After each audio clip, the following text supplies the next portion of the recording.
बिस्मिल्लाहिर्रहमानिर्रहीम। अस्सलाम वालेकुम ख़वातीन और हज़रात, मैं हूँ आपका जुनैद सलीम और आप देख रहे हैं इंसाफ डिजिटल। नाज़रीन, आज हम बात करेंगे कि इमरान खान के वकील जनाब सलमान सफदर साहब के इस दावे में कितनी हकीकत है कि कल इमरान खान और बुशरा बीबी रिहा होकर हमारे दरमियान होंगे। फिर हम बात करेंगे वज़ीर-ए-आज़म पाकिस्तान की अमरीकी सदर से होने वाली तारीख़ी मुलाकात की। वज़ीर-ए-आज़म जो ज़बरदस्त तैयारी से अमेरिका गए, उनके कामयाब दौरे को कौम उनकी वापसी पर किस तरह सेलिब्रेट करेगी।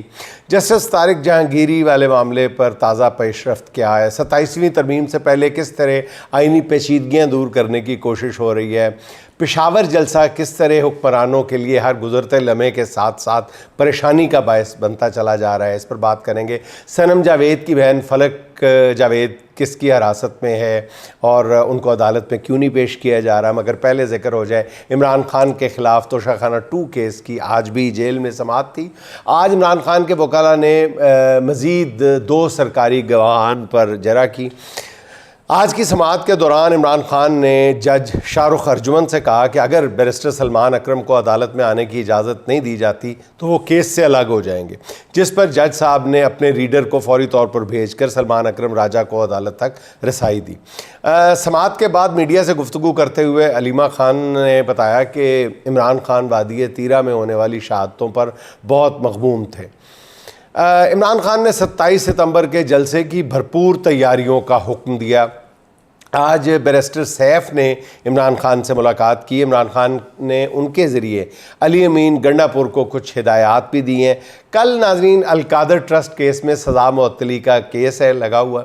इमरान खान के वकील सलमान सफदर साहब का कहना है कि ये सिर्फ 1 से 1.5 घंटे का केस है और कोई वजह ही नहीं है कि कल इमरान खान और बुशरा बीबी की ज़मानत हो और वो रिहा होकर हमारे दरमियान ना हो।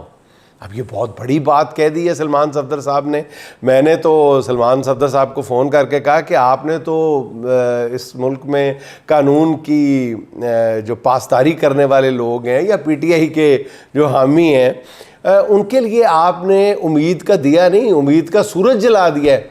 तो ये कैसे आपने कह दिया है। और आपने इससे पहले, हालांकि आप कह चुके हैं 2-3 दिन पहले, आपने कहा था कि हमारे पास अडयाला जेल के ताले खोलना आसान है हमारे लिए, लेकिन इस्लामाबाद हाई कोर्ट के ताले खोलना या वहाँ तक रसाई हासिल करना जो है वो मुश्किल है। तो नाज़रीन, मैं आपको बताता चलूँ कि उन्होंने जो बात की है सलमान सफदर साहब ने, वो एक ऐसे मुल्क के रिहायशी या शहरी के तौर पे की है जहाँ पे कानून की हुक्मरानी होती है, जहाँ पे अदालतों की बालादस्ती होती है, जहाँ पे कानून सबसे ऊपर की चीज़ समझा जाता है।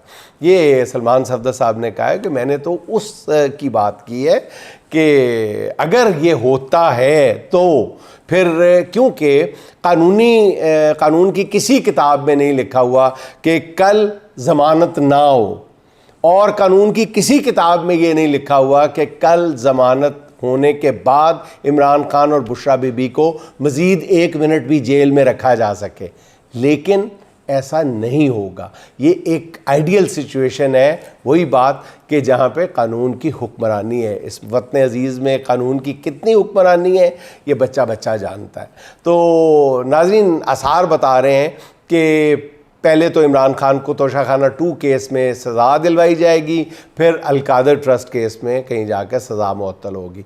इस हवाले से नाज़रीन, इसलिए मैं आपको बताता रहूँ कि कल इमरान खान और बुशरा बीबी की रिहाई का दूर दूर तक कोई इम्कान नहीं है।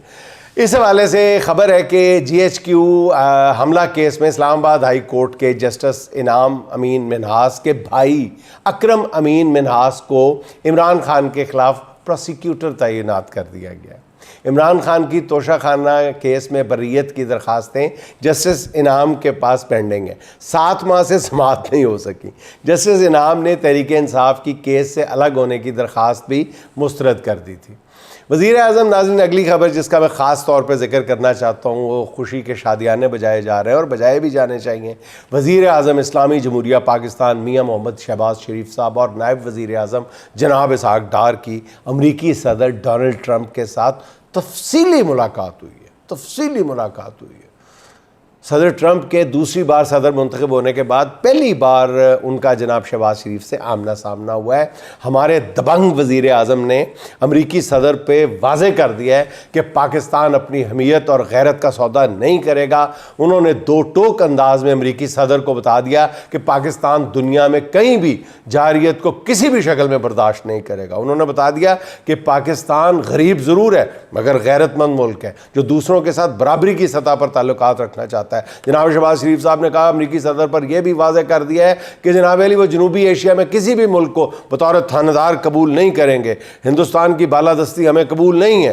जनाब शहबाज शरीफ साहब ने ट्रंप की आंखों में आंखें डालकर कहा है कि पाकिस्तान पिछले 3 साल से तरक्की की नई राहों पर हमने गामजन कर दिया है और उन्हें एड पर नहीं ट्रेड पर यकीन है। और क्या कहते हैं, हाँ, उन्होंने कहा अमरीकी सदर को अपनी हुकूमत की कामयाबियों के बारे में पूरी तफसील फराहम की है। जब मियाँ शहबाज शरीफ साहब अपनी हुकूमत की कारकर्दगी बयान कर रहे थे तो फिर साथ खड़े शहबाज शरीफ साहब 2 कदम पीछे, शहबाज शरीफ साहब से इसहाक डार साहब भी 2 कदम पीछे थे, वो भी सीना चौड़ा करके आगे आ गए। जैसे नहीं बड़े बंदों के साथ तस्वीर होती तो एक बंदा साथ आगे खड़ा होता है, मैनू भी लो, मुझे भी फ्रेम में लो, तो वो इसहाक डार साहब भी सीना चौड़ा करके आगे आ गए। फिर वज़ीर आज़म पाकिस्तान ने डोनाल्ड ट्रंप को बताया कि आने वाले बरसों में पाकिस्तान गुर्बत का खात्मा कर देगा, साउथ एशिया का पता नहीं क्या क्या बन जाएगा। और फिर शहबाज शरीफ साहब ने यह भी बताया कि पाकिस्तान तो उसी दिन बन गया था जिस दिन बरे सगीर में पहला शख्स मुसलमान हुआ था। मियाँ शहबाज शरीफ साहब की मुलाकात की अब सबसे अहम बात नाज़रीन क्या है, इतनी लंबी चौड़ी मैंने आपको तफसील बताई है, इतनी तफसीलात बताई हैं जो शहबाज शरीफ साहब ने उनको पकड़ के, उनका हाथ पकड़ के कि किसी ट्रंप नठ ना जाए, हाथ थाम के बताएंगे ऐसे ऐसे करके, और ट्रंप ने एक लफ्ज़ भी नहीं कहा। नाज़रीन, इस मुलाकात की सबसे खूबसूरत और अनोखी बात यह है कि उन्होंने सारी गुफ्तगू जो है, सारी कारकर्दगी सिर्फ 36 सेकंड में अमरीकी सदर ट्रंप के गोश गुजार कर दी। और उस 36 सेकंड में आप नोट करें कि 1-2 लम्हों के अलावा पूरे 36 सेकंड में ट्रंप साहब अपना हाथ छुड़ाने की कोशिश करते रहे। लेकिन शहबाज शरीफ साहब, ये आपका कमाल है कि जिससे आप 1-2 हाथ मिला लेते हैं ना, आप दोस्ती पे कायम रहते हैं, फिर आप हाथ छोड़ते नहीं हैं किसी का। 36 सेकंड में नाज़रीन इतना तवील बयानिया, अपनी कारकर्दगी और पाकिस्तान का बयानिया और ज़बरदस्त अंदाज में आपने जो पेश किया है, वो उस पर आप वाकई मुबारकबाद के मुस्तहिक हैं। और कौम इस मुलाकात पर, इस तफसीली और तारीख़ी मुलाकात पर वाकई उसके शादियाने बजाना बनता है। बयानिए पर कादिर ऐसी क़यादत जो है वो दुनिया के किसी और मुल्क को मेरा ख्याल है मुयस्सर नहीं है। वज़ीर-ए-आज़म शहबाज शरीफ साहब की इस शानदार कामयाबी पे पूरी कौम जो है वो मुबारकबाद की मुस्तहिक है। और ये वज़ीर-ए-आज़म साहब के बारे में समझा जाता था कि वो कई ज़ुबानों पर उनको अबूर हासिल है। अब पता चला कि उनको शॉर्ट हैंड लैंग्वेज भी आती है। शॉर्ट हैंड नहीं होती थी कुछ अर्सा पहले तक, वो जो लंबी ज़बान को शॉर्ट हैंड लिखा जाता था, तो उनको शॉर्ट हैंड लैंग्वेज भी आती है। इसलिए उन्होंने 36 सेकंड के अंदर ये 2.5-3 घंटे की गुफ्तगू फरमा दी। अच्छा, वज़ीर-ए-आज़म शहबाज शरीफ साहब ने अमेरिका के इस दौरे की तैयारी नाज़रीन ज़बरदस्त की थी, बड़ी ज़बरदस्त की थी। ज़राए का कहना यह है कि सदर ट्रंप से मुलाकात के हवाले से कई मीटिंग्स हुई थी, ये 36 सेकंड की मुलाकात वास्ते, जिसमें बाकायदा नोट्स तैयार किए गए थे। वज़ीर-ए-आज़म शहबाज शरीफ अपने साथ 50 रुकनी वफ़द लेकर अमेरिका पहुँचे थे मुबैना तौर पर, जिनके लिए महंगे होटलों के 28 कमरे बुक किए गए थे, जिन पर ज़राए के मुताबिक या मुबैना तौर पर कहना चाहिए 7.5 करोड़ रुपए के अखराजात आए। अब ज़ाहिर है मियाँ शहबाज शरीफ साहब ने अमरीकी सदर की आंखों में आंखें डालकर बात करना थी, इसलिए वतन वापसी पर गवाहों की तो ज़रूरत थी ना, जो कौम को बताते कि वज़ीर-ए-आज़म कौन सा मुश्किल महाज फ़तह करके वापस लौटे हैं। अब सुना ये है कि उन्हीं अहम गवाहों में से एक गवाह जो है, यानी वफ़द में शामिल एक शख्सियत जो है वो नाराज़ हो गई। हुआ यूँ नाज़रीन के वज़ीर-ए-आज़म के वफ़द में शामिल खातून शमा जुनेजो वज़ीर-ए-आज़म के जहाज़ में सवार हो गई। जहाज़ में बैठते ही उन्होंने ट्वीट कर दी कि वो वज़ीर-ए-आज़म के जहाज़ में सवार है, ताकि वज़ीर-ए-आज़म की मुलाकात के हवाले से अहम मुशावरत में हिस्सा ले सकें। ये ट्वीट सामने आते ही अचानक क्या हुआ कि शमा जुनेजो को जहाज़ से ऑफलोड कर दिया गया, जिसके बाद शमा जुनेजो ने ये ट्वीट भी डिलीट कर दी, या शायद उनसे ये ट्वीट ज़बरदस्ती डिलीट करा दी गई। शमा जुनेजो इस पे मेरा ख्याल अपना दिल छोटा ना करें। हमारी दरख्वास्त है कि अब उन्हें मैडम वज़ीर आला के किसी बैरूनी दौरे के दौरान वफ़द में शामिल करके उनकी सलाहियतों को भी आजमाया जाना चाहिए, ताकि शमा जुनेजो साहबा जो हैं उनके पास जो अहम तरीन मशवरे हैं वो अगर वज़ीर-ए-आज़म के काम नहीं आ सके तो मैडम वज़ीर आला के काम ज़रूर आ जाए। अच्छा नाज़रीन, अब ज़रा अपने मुल्क की हकीकी सूरत हाल की तरफ आते हैं। हमारी हुकूमत हमें मुसलसल बता रही है कि पाकिस्तान वापस तरक्की के ट्रैक पे आ गया है बहुत तेज़ी से। बताया जा रहा है कि पाकिस्तान में 60 साल की कम तरीन महंगाई है। लेकिन बंदा क्या करे इस वर्ल्ड बैंक का, इस कहना चाहिए इस निगोड़े वर्ल्ड बैंक का, कि जिसकी रिपोर्ट जो है वो कुछ और ही बता रही है। रिपोर्ट के मुताबिक गुज़श्ता 3 बरसों में मज़ीद 1,75,00,000 अफराद गुर्बत का शिकार हो गए। माली साल 2022 से 2024 तक गुर्बत की शरह में 7% इजाफा हुआ है।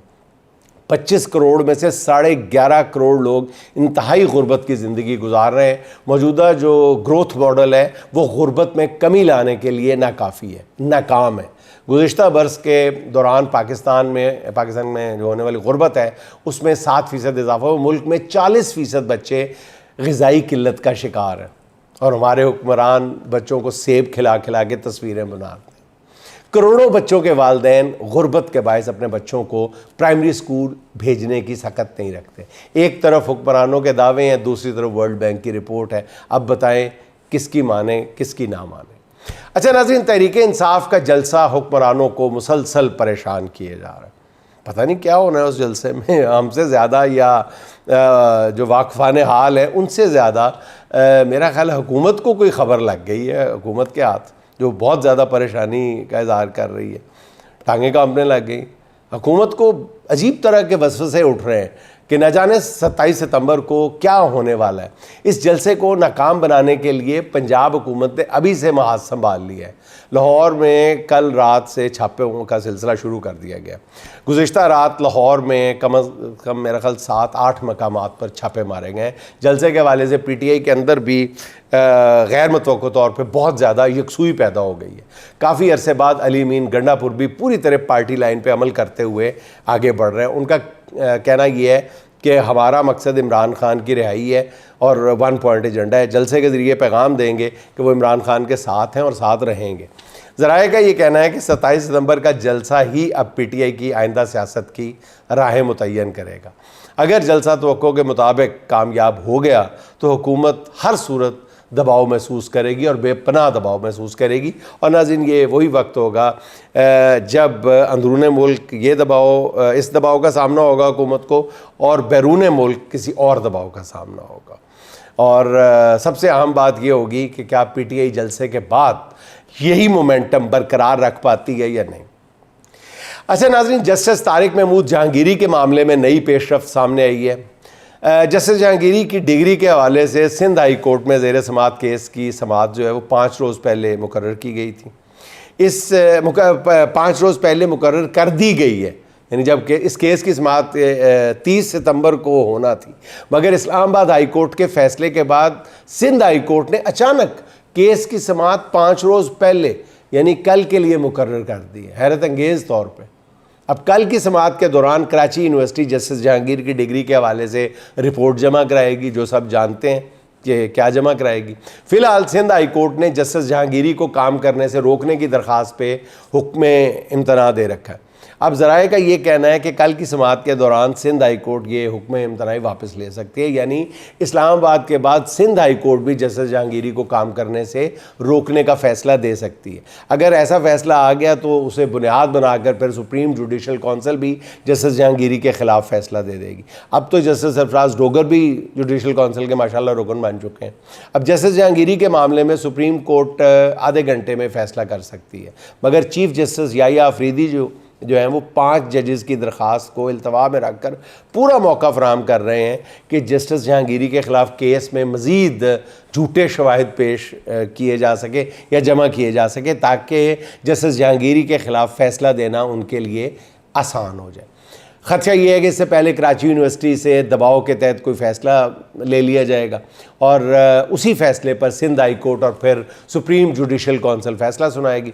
अब देखें कल क्या होता है। अच्छा नाज़रीन, 10 माह बाद 26वीं आइनी तरमीम के ख़िलाफ़ दरख्वास्त बिल आखिर समाअत के लिए मुकर्रर कर ली गई है। इससे अंदाज़ा लगाया जा सकता है कि 27वीं तरमीम से पहले 26वीं तरमीम का हल निकालना या मामला हल करना ज़रूरी था। वकला तहरीक के पेश नज़र भी यही फ़ैसला हुआ है कि तमाम आइनी मामलात अपने मनपसंद जजेस से पहले क्लियर करा लिए जाए। 26वीं तरमीम के ख़िलाफ़ जनवरी में दरख्वास्त आई कि 1-2 समातों के बाद ये केस जो है, ये पहली जब हुई थी उसके बाद ये केस जो है ये गैर मुअय्यना मुद्दत के लिए मुलतवी कर दिया गया। मगर अब ये देखना है कि ये केस कौन सा बेंच सुनता है, ये असल सवाल है। अगर ये केस उन्हीं जजेस ने सुनना है जो 26वीं तरमीम के बेनिफिशरी हैं, तो फिर ये केस जो है महज रस्मी कार्रवाई होगी। जस्टिस मंसूर अली शाह ने इस मामले में चीफ जस्टिस को कमोबेश यही ख़त लिखा था कि 26वीं तरमीम के ख़िलाफ़ केस की समाअत के लिए ऐसे जजेस पर मुश्तमिल बेंच बनाया जाए जो इस तरमीम से पहले सुप्रीम कोर्ट में मौजूद थे। दूसरी तरफ जस्टिस अमीनुद्दीन और मोहम्मद अली मज़हर ये रिमार्क्स दे चुके हैं कि अब आइनी मामला सिर्फ आइनी बेंचेस होनेगा। फ़िलहाल 7 अक्टूबर को होने वाली इस केस की समाअत 8 रुकनी बेंच सुनेगा। इस समाअत के दौरान ही पता चल सकेगा कि केस कैसे आगे बढ़ेगा। ये आला अदलिया के जजेस के पास नाजरीन एक बार फिर मौका आया है कि वो अदलिया की आज़ादी को अपने फ़ैसले से कैसे यकीनी बनाते हैं या नहीं बनाते। अगर जजेस खुद ही अदलिया की आज़ादी के एवज़ मराहत पर खुश हैं तो कोई दूसरा इसमें क्या कर सकता है। आखिरी हल तो फिर अवामी अदालत ही होता है ना, और वो तो लगनी है किसी दिन। एक अवामी अदालत और एक आखिरी अदालत है, और इन दोनों अदालतों के फ़ैसले जो है वो बड़े सच्चे और बड़े हकीकी होते हैं। अच्छा नाज़रीन, सनम जावेद की बहन फलक जावेद को कल रात इस्लामाबाद से उठा लिया गया इसलिए कह रहा हूँ कि उनकी गिरफ़्तारी नहीं डाली गई। सरकारी नंबर प्लेट वाली एक गाड़ी में सवार चंद नकाबपोश अफराद ने फलक जावेद को घर से ले गए वो, और एक साफ़ी ने बताया कि फ़लक जावेद को हुकूमती इदारों ने पीका एक्ट के तहत गिरफ़्तार किया। अब उनको, उस साफ़ी को कैसे पता चला हमें नहीं पता, मगर अभी तक फ़लक जावेद की गिरफ़्तारी नहीं डाली गई। एक और साफ़ी ने यह ट्वीट की कि फ़लक जावेद जिस फ्लैट से गिरफ़्तार हुई हैं वो बैरिस्टर सलमान अकरम राजा का है, अस्तग़फ़िरुल्लाह, और उनके ज़ेर इस्तेमाल एक और फ्लैट था वो भी सलमान अकरम राजा था, अस्तग़फ़िरुल्लाह। झूठ बोलते हुए शर्म भी नहीं आती। और ये जो दावा था इस साफ़ी का, मेरा ख्याल है कि 10 या 15 मिनट के अंदर अंदर ही PTA के सोशल मीडिया वॉरियर्स ने ये गुब्बारे से हवा निकाल दी, पंक्चर करके रख दिया। बिल्कुल झूठा दावा। अब फलक जावेद के वालिद ने अपनी बेटी की बाजियाबी और उसे अदालत में पेश करने के लिए इस्लामाबाद हाई कोर्ट में रिट दायर की है, मगर आज उसकी समाअत नहीं हो सकी। क्यों नहीं हो सकी, ये वजूहत बयान करने की ज़रूरत नहीं है। नाज़रीन, सनम जावेद और फलक जावेद जैसी लड़कियां जो है ना, वो मिडिल क्लास से सियासत में आई हैं। उन्हें सज़ा भी शायद इसी चीज़ की दी जा रही है कि तुम्हारी ज़रूरत कैसे हुई तुम सियासत में मुदाखलत करो, ऐसी सियासत जो सिर्फ मखसूस घरानों तक महदूद थी।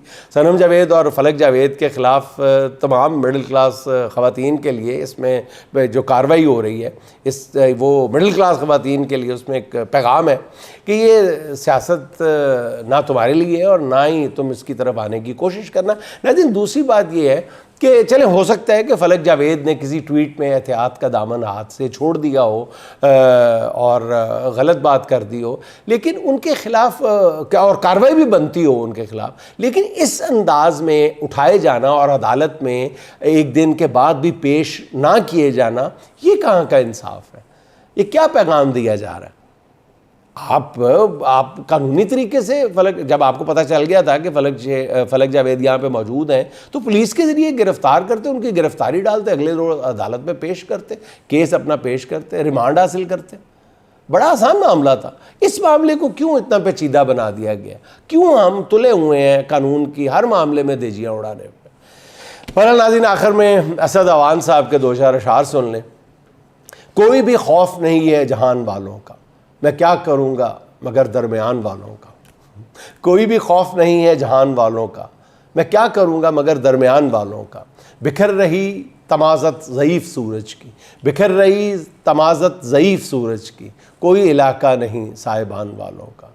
कहाँ गए हैं हमें तो नज़र नहीं आते, कहाँ गए हैं हमें तो नज़र नहीं आते। किसी को इल्म तो होगा मकान वालों का, किसी को इल्म तो होगा मकान वालों का। किसी ने तोड़ा है ताज़ा गुलाब टहनी से, किसी ने तोड़ा है ताज़ा गुलाब टहनी से। बहुत खसारा हुआ गुलिस्तान वालों का, बहुत खसारा हुआ गुलिस्तान वालों का। हमारे शहर में चमका हुआ है मुद्दत से ये कारोबार गलू दास्तान वालों का। कफस में बंद परिंदों से जाके कहना असद, कोई ठिकाना नहीं है उड़ान वालों का। नाज़रीन खुश रहें, खुश रखें। आपसे मुलाकात होगी इंशाअल्लाह अगले व्लॉग में। अल्लाह हाफ़िज़।